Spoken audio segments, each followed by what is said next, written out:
নমস্কাৰ, স্বাগতম জনাইছোঁ মোৰ অন্য এটি ভিডিঅ'লৈ আপোনালোকক।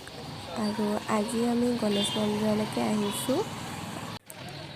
আজি হৈছে 1 বহাগ আৰু 1 বহাগৰ দিনাখনি আমি বছৰটো ভালে কুশলে যাবলৈ ভগৱানৰ ওচৰত প্ৰাৰ্থনা কৰিলোঁ।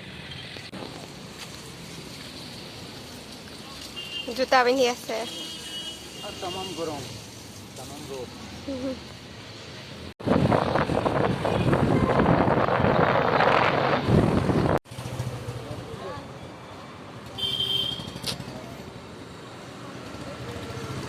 Bicara ya ke, kita alik itu ya sudah.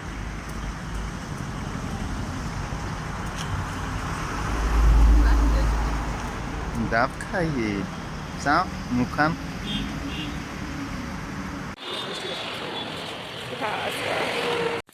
এয়া মই ঘৰ আহি পালোহি।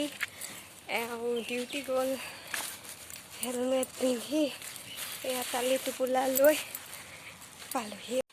আমাৰ সৰুৱে বিহু বুলি কিবা এটা ক'ব। আজি বহাগৰ 1 তাৰিখ। আপোনালোকে বিহু কেনেকৈ পালন কৰিছে আমাক কমেণ্ট কৰি জনাব। লগতে বিহুৰ শুভেচ্ছা থাকিল। ধন্যবাদ। সকলোকে ৰঙালী বিহুৰ বহুত শুভেচ্ছা জনালোঁ। আৰু বহাগৰ এই প্ৰথম দিনটোতে আমি দুইজনে গৈ লৈ মন্দিৰতে চাকি জ্বলাই আহিলোঁ। এইবাৰ ঘৰত যাম বুলি ভাবিছিলোঁ, কিন্তু যোৱা নহ'ল আৰু। একো নাই, নেক্সট টাইম যাম। তাৰপিছত চবৰে বিহুটো ভালে ভালে যাওক আৰু নতুন বছৰটো চবৰে ভাল হওক তাৰেই কামনা কৰিলোঁ। লগতে মোৰো কামনা কৰিলোঁ, মোৰো যাতে নতুন বছৰটো ভালে ভালে যাওক, ভালে কুশলে থাকোঁ আমি।